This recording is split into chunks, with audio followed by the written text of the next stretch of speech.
Tribuna Política, o ano está acabando e as cartas estão na mesa.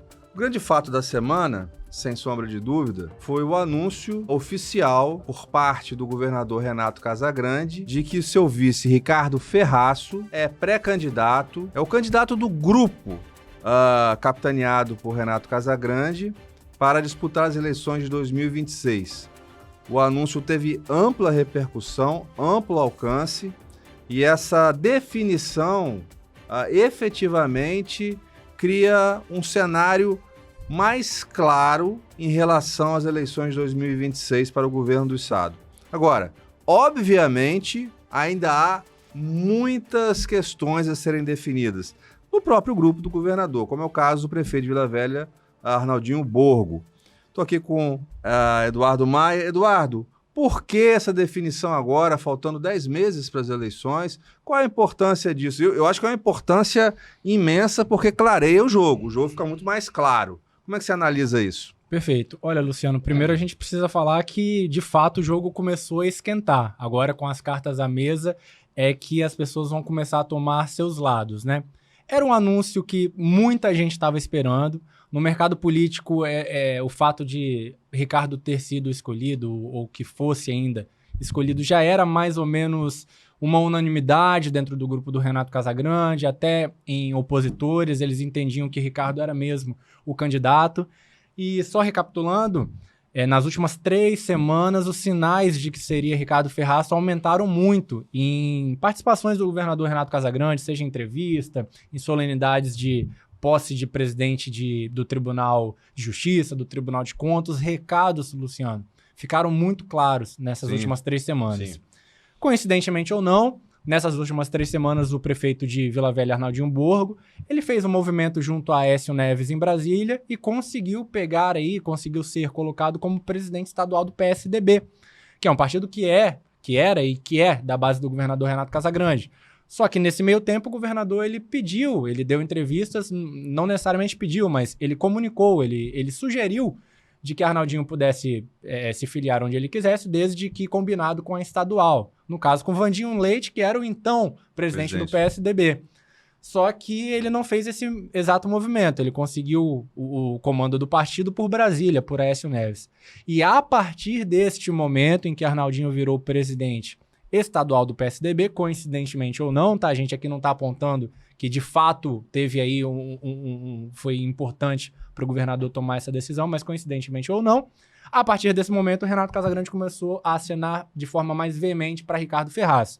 E culminou nesse anúncio oficial na quinta-feira, no último dia 18, do nome de Ricardo. O que isso representa? Por quê? A sua pergunta, por que Casagrande fez isso faltando aí 10 meses da eleição?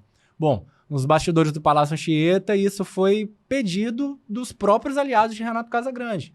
Nomes aí da base do governo, nomes ligados à Assembleia Legislativa, ao Congresso Nacional. A gente pode até nominar tranquilamente nomes como Marcelo Santos, nomes como Gilson Daniel. São pessoas que abraçam esse projeto de Renato Casagrande que conversaram com o governador para que ele pudesse anunciar logo, para que não houvesse nenhum tipo de discordância, de dúvidas dentro do grupo de quem seria o candidato. A preocupação maior aí dentro do grupo do governador é que esse anúncio pudesse demorar até abril, por exemplo, e em abril outros candidatos já tivessem descolado aí nas possíveis pesquisas que vão aparecer do próprio Ricardo Ferraço. Então era importante nesse momento para o grupo de que Casagrande batesse o martelo em prol de um nome. E escolheu o nome dele, que, como eu falei, a gente já imaginava que fosse Ricardo Ferraço. Pois é, o governador na sua coluna de hoje, você fala aqui que o governador aqui deu um carrinho no futebol, numa jogada, numa pelada informal. E até aqui. Apareceu isso no evento da Cesport, que aconteceu na noite de quinta-feira, né?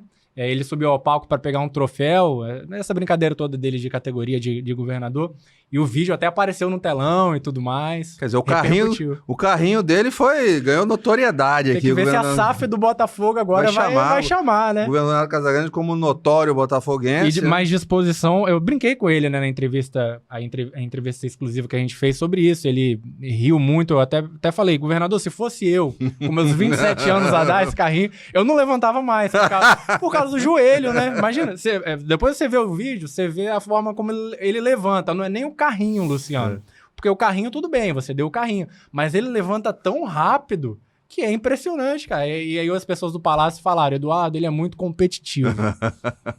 Um sinal muito claro da competitividade do governador. Não perde a jogada, não. Permanecendo, quer dizer, definindo a pré-candidatura de Ricardo, mas ainda há uma espera em relação a alguns nomes. Por exemplo, Josias da Vitória, é um nome que é o posicionamento dele. Renzo Vasconcelos, que não é do grupo do governador, o próprio Arnaldinho, etc.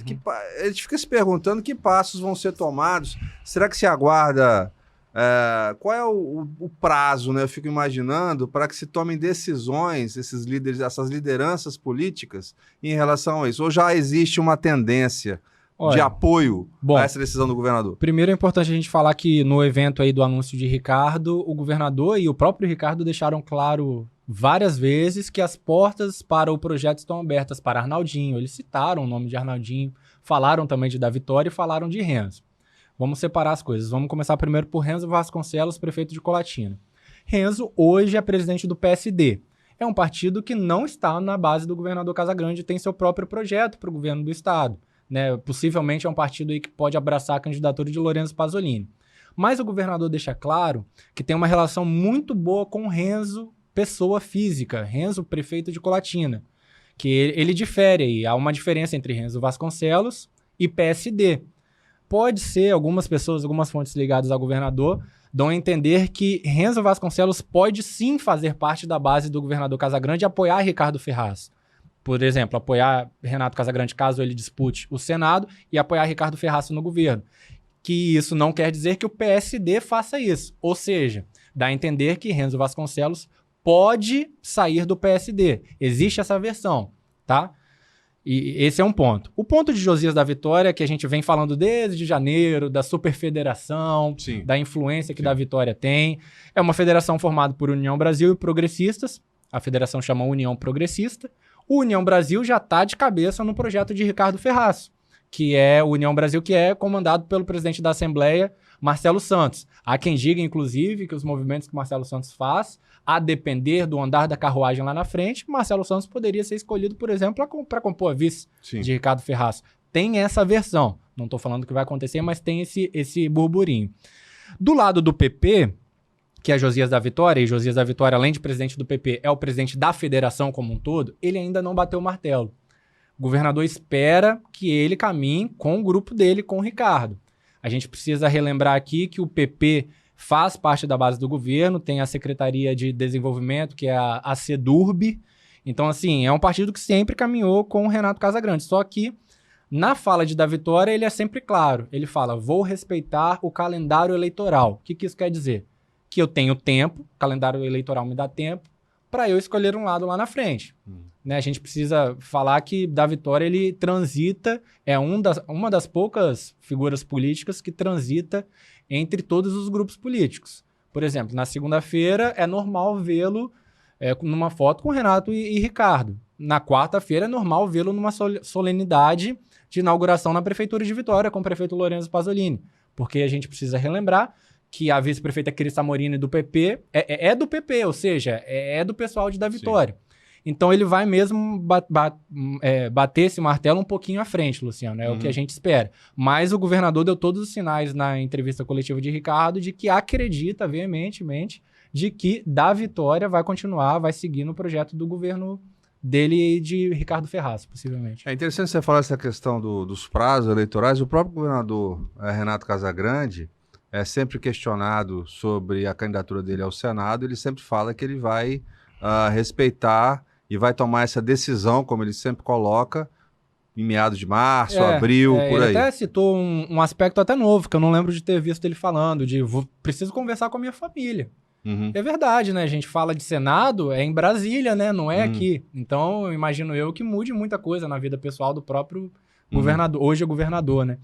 Então, eu acredito que ele realmente deva anunciar essa questão em março, embora muito se fale de que já seria uma decisão muito bem encaminhada, né, Luciano? Dele realmente deixar o Palácio Anchieta para disputar o Senado seria algo muito bem encaminhado. Não confirmado, mas encaminhado.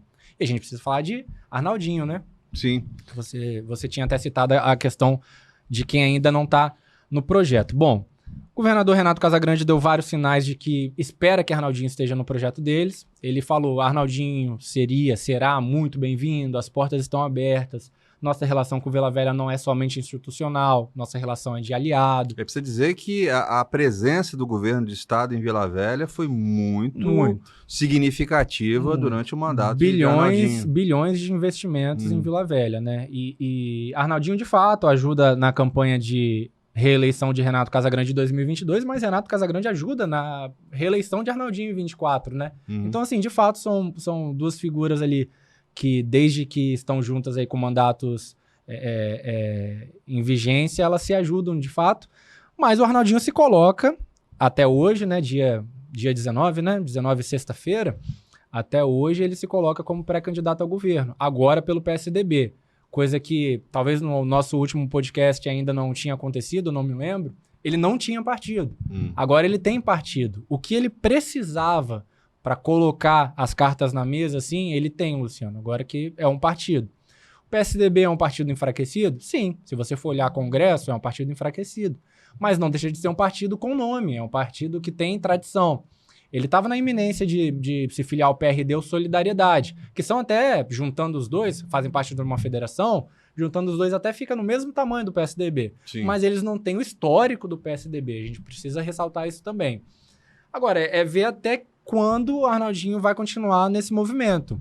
Por exemplo, há quem diga que ele pode, até abril, ver que não valeu a pena e não disputar o governo do estado. Ou seja, continuar na prefeitura de Vila Velha. É o que a gente falava aqui, você falava sobre essa questão dos prazos, né? Dos prazos, não há uma pressa dos políticos em tomar uma posição. Sim. O Ricardo, nesse aspecto, é quem está mais confortável, porque se o Renato Casagrande sai do governo em abril, ele senta na cadeira de governador e fica tranquilo até a eleição de outubro. Agora, os prefeitos já têm um prazo um pouquinho mais apertado, porque eles precisam deixar seus cargos em abril. E a gente está quase em janeiro. Então, vai ser um período muito corrido aí de pesquisa, de caminhadas pelo interior, para ver se eles conseguem realmente se viabilizar e decidir, porque a gente precisa lembrar que prefeito deixou o mandato em abril para disputar o governo, o Senado, seja o que for, por exemplo, Pasolini, Euclério Sampaio e Arnaldinho Borgo, eles não podem voltar mais. Perdi. Não gostei da ideia, quero voltar, não posso. Acabou. O vice-prefeito é o novo prefeito. No caso de Cariacica, Ximene, Vila Velha, Caio Linhalhas, né, Vitória, Quirissa Morini. Então, assim, acabou, Luciano. É uma decisão que tem que ser muito bem pensada. E é isso que o Arnaldinho vai ter que fazer no começo de 2026. Pensar. Se realmente deixar a prefeitura e disputar, tudo indica que vão ser duas candidaturas hoje do mesmo grupo. Arnaldinho Borgo, que é do grupo do Casagrande, e Ricardo Ferraz, que é do grupo do Casagrande. Agora, se você me perguntar, Eduardo, você acha que esse grupo vai ficar unido em outubro, no pleito mesmo, na hora do eleitor ir às urnas? Não consigo te dizer se realmente o grupo vai ficar unido, se Arnaldinho ainda estará nesse cenário hipotético com Renato Casagrande. E vamos resgatar a informação aqui. Esse movimento do PSDB, a gente tem que fazer também uma retrospectiva nossa aqui, que a gente falava que o PSDB, os tucanos já estavam extintos, aquela coisa toda, brincávamos aqui várias vezes. E esse movimento nacional do Aécio, que é um movimento de tentar manter vivo o PSDB, pelas novas regras que entram em vigor em 2026, ele precisa fazer 13 deputados federais, pelo menos em 9 estados. E ele porque quer fazer pelo menos um no Espírito Santo. Ele Exato. determinou isso nos bastidores, claro, para Arnaldinho Borgo. Que seria o nome que ele está contando para isso, ser o nome de Linhares, de Vitor Linhares, para preencher essa vaga de deputado federal que ele precisa muito no cenário completamente. Mas só Vitor Linhares não seria o ideal, porque ele precisaria ter cerca de 200 mil votos, só ele. É uma quantidade de votos muito grande. Então ele precisa de nomes também competitivos. Hoje, dia 19 de dezembro, sexta-feira, eu falei com esse prefeito de Vila Velha, Nelcimar Fraga, porque eu comecei a ouvir que ele pode ser alçado ao PSDB. Sim. E é até interessante, né? Porque o ex-prefeito de Vila Velha, Max Filho, ele era do PSD, disse que vai sair, aí poderia entrar outro ex-prefeito, que é o Nelcimar Fraga. Essa é a dança das cadeiras, impressionante. Tudo Vila Velha, né? Tudo Vila Velha e tudo relacionado a prefeito. Mas, enfim, hoje desde aí a última eleição de Arnaldinho, Nelcimar se coloca como aliado do prefeito Arnaldinho Borgo, hoje no PP, mas a gente começa a ouvir de que ele pode ser um dos nomes aí nessa chapa de federal do PSDB, para ajudar Vitor. Ele me disse que não existe possibilidade disso e que ele é candidato à Assembleia Legislativa. Perguntei, pelo PP, Neucimar, ele deu uma desconversada, falou que não sabe ainda, mas enfim, hoje ele é candidato pelo PP à Assembleia Legislativa. Mas seria um nome aí para uma possibilidade aí para ajudar um pouco nesse objetivo de Aécio Neves de fazer pelo menos um deputado federal no Espírito Santo. Pois é, em nível nacional, é importante registrar essa semana, uma semana também muito movimentada, a cassação de Eduardo Bolsonaro e de Ramagem, que foi diretor da Polícia Federal. Tivemos mandatos cassados e hoje, dia 19, tivemos movimentação da Polícia Federal também. Também no cenário nacional, uma movimentação intensa que afeta essa configuração de forças no Congresso. Com certeza. E que acaba, de alguma forma, criando algumas definições dos estados. E influencia aqui, Luciano. Por exemplo, na segunda-feira, dia 22, agora, 22 de dezembro, os irmãos de Eduardo vão estar aqui no Espírito Santo. Sim. Eles vão participar de um grande culto aí. O nome é Clamor pelo Brasil, se eu não me engano. Promovido pelo senador Magno Malta. Vai estar Flávio Bolsonaro, Carlos Bolsonaro e o Jair Renan, que é vereador lá de Balneário Camboriú. Então, assim, muito provavelmente vamos ter algum tipo de manifestação quanto à questão da cassação do Eduardo nesse evento. Os irmãos vão estar lá. Flávio, a gente pode relembrar que agora é o pré-candidato do PL, né, à presidência. Então, com certeza. Muito bem. Eduardo Maia, colunista do Jornal A Tribuna, da Coluna Plenário, colunista da Rede Tribuna de Política, e eu, Luciano Rangel, estamos aqui comentando os fatos políticos da semana. Esse foi mais um Tribuna Política. Obrigado pela audiência e voltamos muito em breve para comentar essa caminhada em relação às eleições de 2026. E vai esquentar muito isso aí. Anote as palavras de Eduardo, vai esquentar. Muito obrigado pela audiência.